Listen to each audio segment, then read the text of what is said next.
It is a pivotal week for President Biden as more Democrats call on him to step aside as the party's nominee. While these calls grow, more questions are being raised about why a Parkinson's expert visited the White House several times. The president fired back at his critics during a TV interview this morning. I'm getting so frustrated by the elites. Now, I'm not talking about you guys, but about the elites in the party who they know so much more. But if any of these guys don't think I should run against me, go ahead, announce for president. Challenge me in the convention.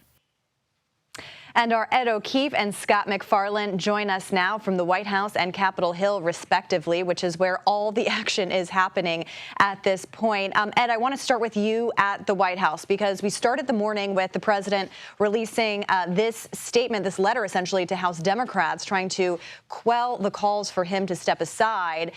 Tell us a little bit about what the White House is saying, what Biden is saying, insisting that he's staying in this race.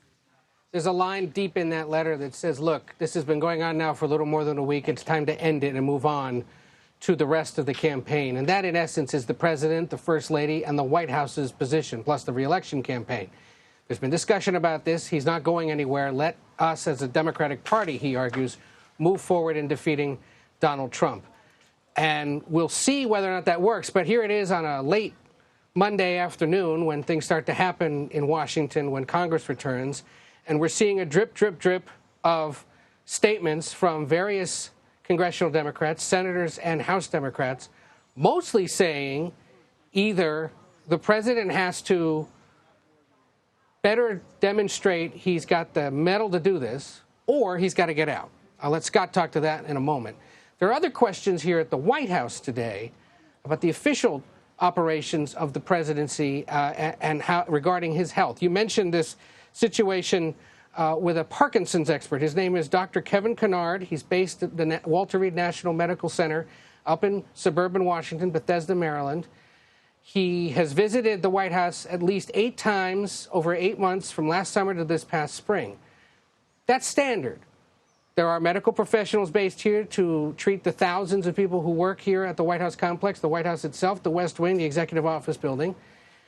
And there's the president's personal physician, a guy named Kevin O'Connor. This Parkinson's expert appears to have met at least 7 times with other medical personnel here at the White House, for whatever reason. He did meet at least once with Dr. O'Connor, the president's physician. And today we were asking, did that, just rule it out, or tell us you don't know quite yet, did that meeting have anything to do with the president? And as we can show you, the White House Press Secretary, Karine Jean-Pierre, couldn't answer the question.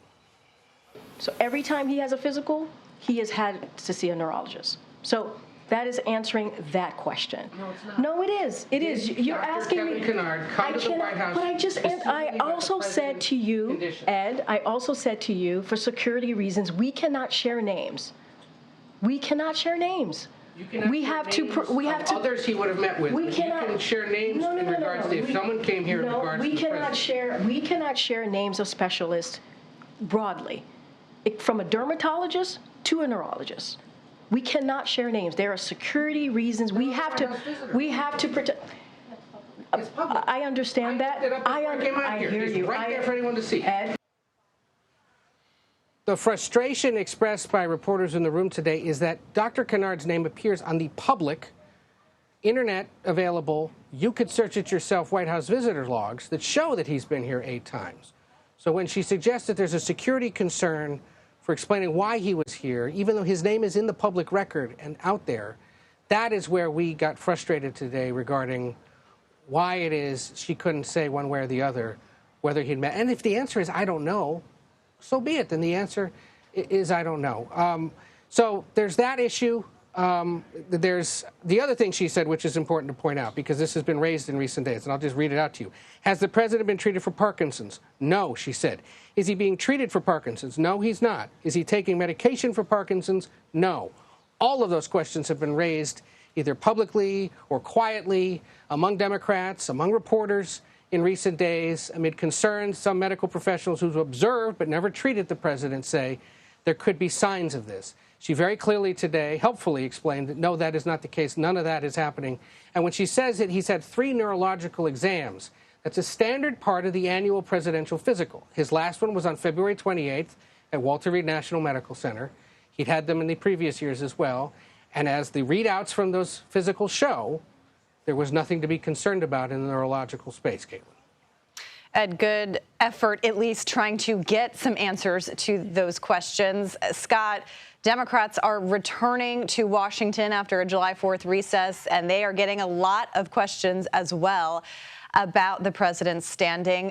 Give us a lay of the land. I mean, I thought it was interesting that some lawmakers are kind of preemptively putting out statements knowing that they are going to be, of course, asked about all of this and whether he should stay in the race. Oh, there's a whole Mars and Venus thing going on in Congress about this issue and with this reaction. Let me start with Venus, the U.S. Senate, where the more deliberative body in Congress has been particularly deliberative about this. Other than the president's top surrogates, Senator Chris Coons of Delaware, John Fetterman of Pennsylvania, senators are largely synchronized on the same message in the Democratic caucus. We want to see more. We want to hear more. They've been particularly effective through this day and this evening in keeping their powder dry. Take a listen to two of them. Joe Manchin, senator from West Virginia, the independent, and the senator from Delaware, the Democrat Tom Carper. I've just sat back and I said, let's wait. Let's see, let it unfold, give it a couple weeks to mature. Whatever's going to happen will happen. The president has set a course of where he wants to go. I think he has earned that right. He has a heck of a legacy right now with all the service he has, and just give it time. I think this week is going to be a crucial time. In a moment to talk about the Biden campaign. No, I'm late. Anything you want to say about whether the president should stay on the Thank ticket? you for asking. I'm late and I'm in trouble. Two very different styles in not answering the question directly of what should happen with President Biden. All right, that's Venus. Let's go over to Mars, the U.S. House. We now have a handful of House Democrats on the record saying the president should withdraw. Perhaps the one with the most heft or the highest rank is Adam Smith of Washington State, who began this evening telling CBS News he thinks the president has to get out of the race, that he's hurting the chances of keeping the White House. Adam Smith, top Democrat on the House Armed Services Committee, an institutionalist not known as a rabble-rouser. Then you have this growing number of House Democrats making statements that the president should very much stay in the race, that the party should align behind him. You just can't keep that type of schism in the party for too long. They're going to have to get in lockstep somehow in the U.S. House, or it'll be a political circular firing squad. Just as the Congress returns here, Caitlin, seems to be no progress in the House getting on the same page. Yes, Scott, a long week to go indeed. I mean, Ed, to that point, what is the president planning to do this week to try to reassure some of those Democrats who are continuing to raise some questions? Well, it's not often, Caitlin, that this White House boasts about what the president's not only doing this week, but what he's already scheduled to do next week. And let's review that. Tomorrow begins the NATO summit, 75th anniversary of the North Atlantic Treaty Organization, and the president will host an event tomorrow evening to kick things off. Member nations, several Asian countries as well, will be here in attendance for those meetings. This is a real big moment for a president who spent so much of his Senate and vice presidential career, especially focused on foreign policy, to now get to play host to the 75th anniversary of what he calls the most important treaty organization in the world, is a big feather in his cap and something he's going to relish this week, regardless of his domestic political troubles. On Friday, the day after he's set to hold a solo news conference at the end of the NATO summit, he's going to go campaign in Detroit.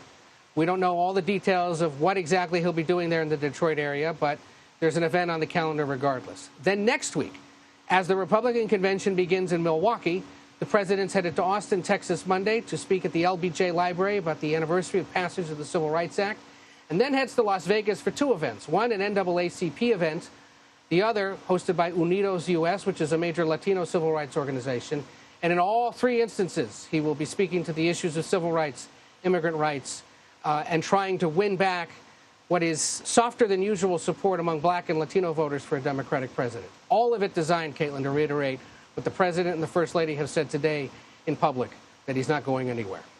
And Scott, quickly, I mean, to Ed's point about the support from black voters in particular, it was interesting today to see a statement from the chair of the Congressional Black Caucus voicing his support for the president. I know we've talked about a lot of the dissenters on Capitol Hill today, but tell us about the significance of that statement and where members of that caucus stand.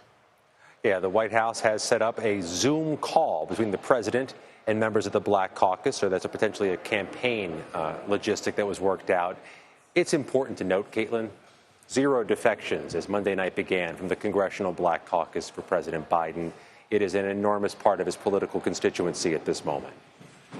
A constituency he can't afford to lose this election. Ed O'Keefe and Scott MacFarlane, thank you so much for covering both ends of Pennsylvania Avenue for us on this pivotal day. We appreciate it.